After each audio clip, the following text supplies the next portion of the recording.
Well, good evening, Mayor and Council members. It's time to do the City Manager's Report. It's February. Just jump right in here. A couple days to remember, as we always do at the start of these reports. I wanted to remind everyone about tomorrow night's meeting to continue the conversation with the IEDC Interagency Stakeholder Group. That will start at 6:30 in the auditorium. We're changing the room to room number 201, so you want to make that note. The Zoning Ordinance Steering Committee will meet on the 13th at 8 o'clock. The library merger meeting, we haven't met for some time, but that will be held at 2 o'clock on the 13th. City Council next will happen on the 19th, again, 5:30 in this room.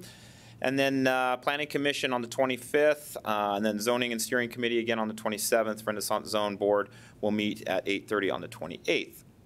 So that being said, we'll just start right into it and talk about the state of the city just very quickly. Nearly 200 folks attended the event, very well attended. We appreciate those who showed up and participated in that event. As you all know, mostly for the viewing public's sake, we had a 45-minute open house, like City Hall open house. We had all the different directors and departments represented at the open house. We also had the mayor provide a State of the City address, and then afterwards we had the social hour where we had music, entertainment, and we had light hors d'oeuvres. So I thought that went very well. Despite the fact 200 folks attended, based on the viewership, nearly 2,000 folks have watched the State of the City, at least in some portion or some part. And I think that's a testament of the interest that our community has in what the city's saying about our community and the state of our organization.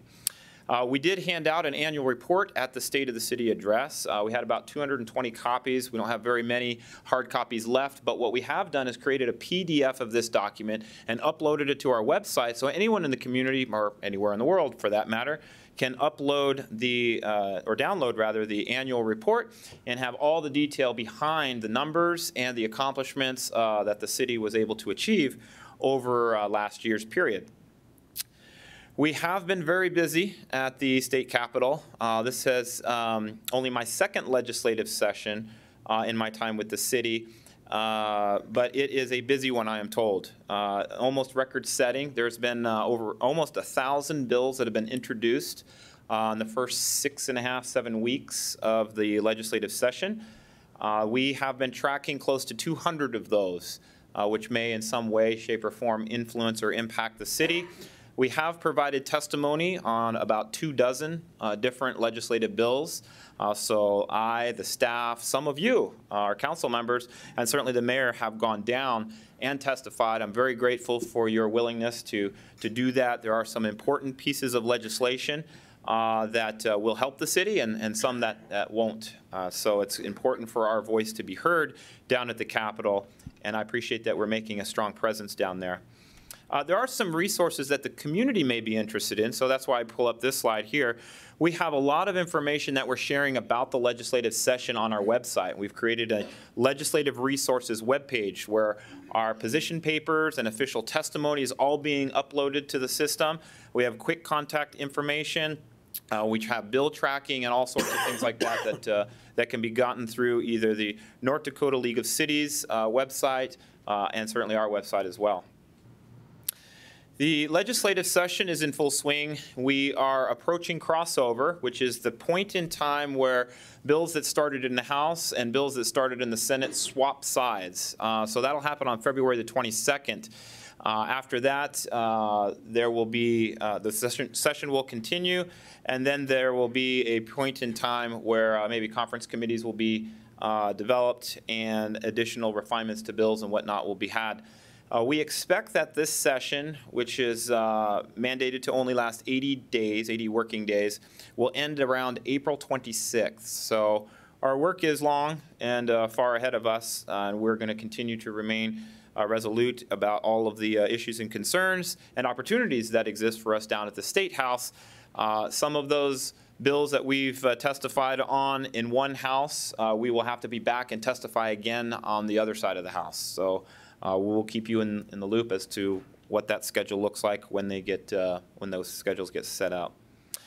Also wanted to mention, I did send in your email boxes last week a update of the 2018 goals document. about 56 pages worth of different goals and initiatives that we, the staff, have been working on over this last year. This is a summary sheet showing that we have achieved about 77% of all the goals that we set out to achieve. This number runs about the same as it did for 2017. I would like to see the number up just a little bit more than 77%, but it is still a very good and positive number. I'm proud of the staff, and in some cases, the work that was not completed was replaced with additional work that became the priority throughout the year, so I do want to mention that. We are in the process of setting our 2019 objectives and goals for next year. We're wrapping up that document currently, and I do hope to be able to provide that to you before the end of this month, so you'll know kind of what we'll be setting our sights on. I will be stretching the staff a little bit, be stretching the organization. I've mentioned this in the December report, that we're essentially going to be working on making adjustments to our operation that are going to be meaningful and long-lasting, and focusing on performance improvements as well. So expect to hear a lot more about that as we go throughout the year, and certainly by the end of the year. And it is my hope that we will be able to set some time aside, particularly with you, council members, to work on a strategic plan for the city. I'm hopeful that maybe a council retreat in May time or so would be in order, and we're going to try to get through this legislative session. I've mentioned that before. Use maybe April to tee up some important issues, and then go ahead and launch a council retreat sometime in May. So that's what we're looking for.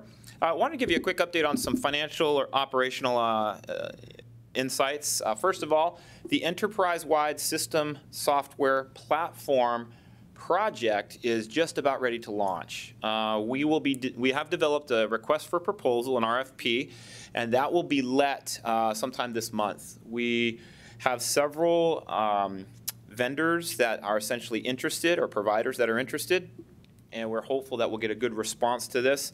This will be a fundamental shift in the way that we think and plan and do work in the city. It'll be a huge technological advancement for our city and allow us to take a more robust, data-driven approach to all that we do, and to improve the customer interfaces with our customers by having data at our fingertips. It'll also be able to provide to us, we hope, dashboarding capabilities and a way to quickly and easily evaluate performance across the city. Another thing that's noteworthy is sales taxes. We did have a projection, as we do every year for sales taxes and other taxes. The projections for the end of last year came in a little bit lower than actuals, which is good news. So we had a 6% year-over-year increase from essentially end of fourth quarter in 2017 to end of fourth quarter 2018, which means we posted about $2.8 million more in sales tax revenue than we expected. So that's great news. That's even better news because we have not yet seen the full ramifications of the collection and increases of sales taxes through online purchases. So we're hopeful that that number will grow again this year. The flood control project continues, but that is a project that we're going to need to talk more about as it relates to how we want to allocate our sales taxes. And in particular, part of the conversation, which seems to be kind of churning in our community and with some of you council members, is, what kind of monies should we be looking at to set aside, not just for the capital construction piece, but what should we set aside also for betterments and for maintenance and operations of the improvements that we're going to be constructing. So that will be a conversation that will evolve probably throughout this year, and we'll have plenty of time to be discussing that. We are focused at the moment on legislation that will help us better inform that discussion, and so you won't see probably much attention given to that part of the conversation until after the legislative session. We did implement the purchase card, or what we call the P cards, throughout the city. We're already starting to save money by purchases. More than that, and maybe I should just touch, we expect to save about $100,000 annually through the implementation of the P card program. But more important than that, we are bringing an elevated level of accountability to purchases throughout the city. We are tightening down the controls for purchasing of goods and services throughout our community, and making sure that We have better accountability with what's being purchased and how that purchase is being used for the advancement of the city and its operation. So that's good news as well. And lastly, on this slide, I wanted to touch on the overhaul of the 5-year capital improvement plan. We are putting finishing touches, as I've promised, onto this plan. There are some pretty exciting information that I think you'll appreciate once we develop this plan. It will be a work in process for probably the next 2 years, but we will give you the basics in this first iteration, and then the next iteration, which will likely come November and December of this year, will have a market improvement, and then we'll kind of continue along that road. But I think it'll give you and it'll give our citizens, our community, and our partners in construction and engineering and architecture and whatnot, our consultants, an opportunity to have a window into what it is that might be coming up and allow them to prepare for putting together strong proposals for competing for that work. Lastly here, I wanted to focus a little bit of time on the community rating system, or the CRS system. This is through the National Flood Insurance Program. We have been recertified as a Class 8 rating, and that's important for us because with every class reduction, we pick up a 5% discount on flood insurance. So currently we're running about a 10% discount under the community rating system. We do have some work in process that we hope will lower our CRS rating to a 7 and possibly a 6, picking up another 5 to possibly 10% reduction on flood insurance premiums for insurance. So anyway, we are continuing that work. It's important work. It means a lot to our community given the fact that our FEMA maps are being updated and are soon to be published again. The IEDC, or International Economic Development Council, activities associated with the report findings are well underway. As you know, because many of you have participated in this, we have completed all the technical team reports. There were 7 technical teams that were put together, and each one of those teams provided a report over the last several weeks.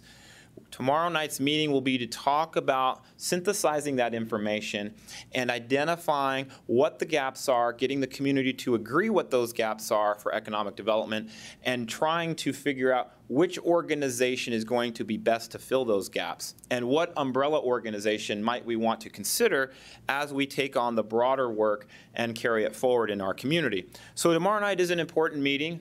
We do hope to hold that or to have that televised, so that those who can't make it will at least have an opportunity to see what was discussed and all of that. We'll have to see tomorrow night, given our progress, as to whether or not another meeting or 2 may be scheduled, because it could be a long conversation. So we want to make sure we have ample time to cover that.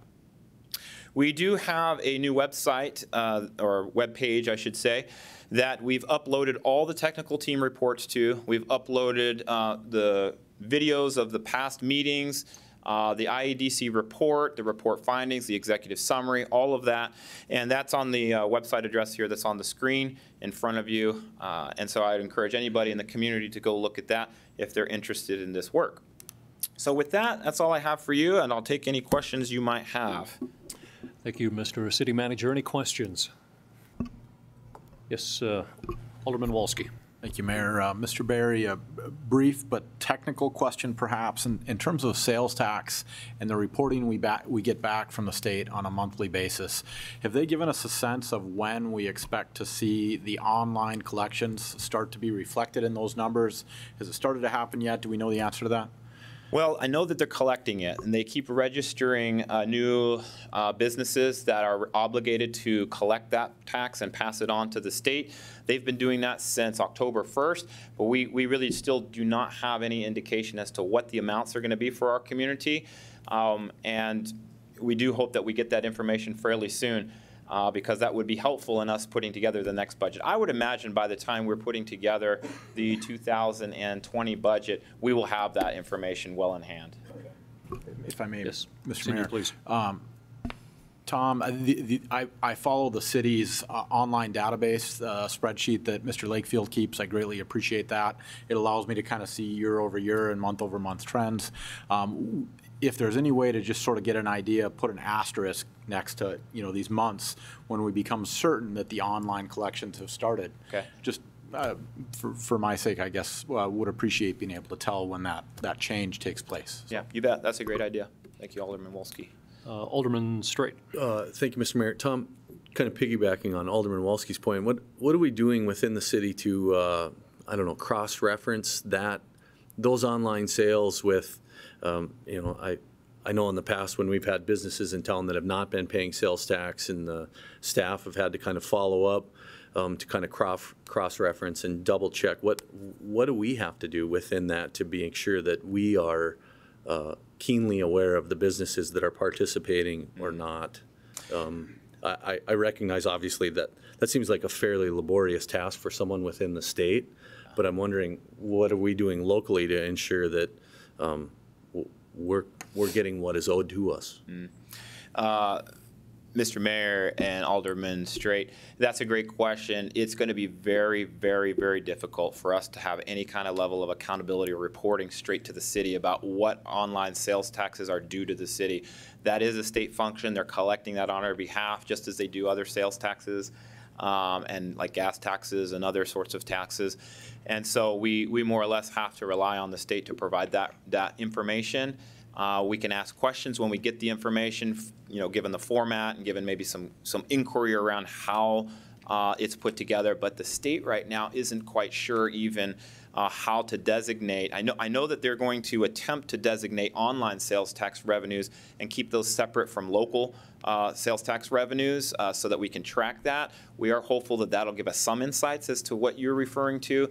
But for the Amazons and the other online things that maybe there isn't a presence here in the state for collection of those, it'll be difficult for us to have any sort of oversight and therefore to maybe have the sense of accountability that I think you might be looking for. Thank you. Thank you, Alderman Straight. Any further questions for our city manager?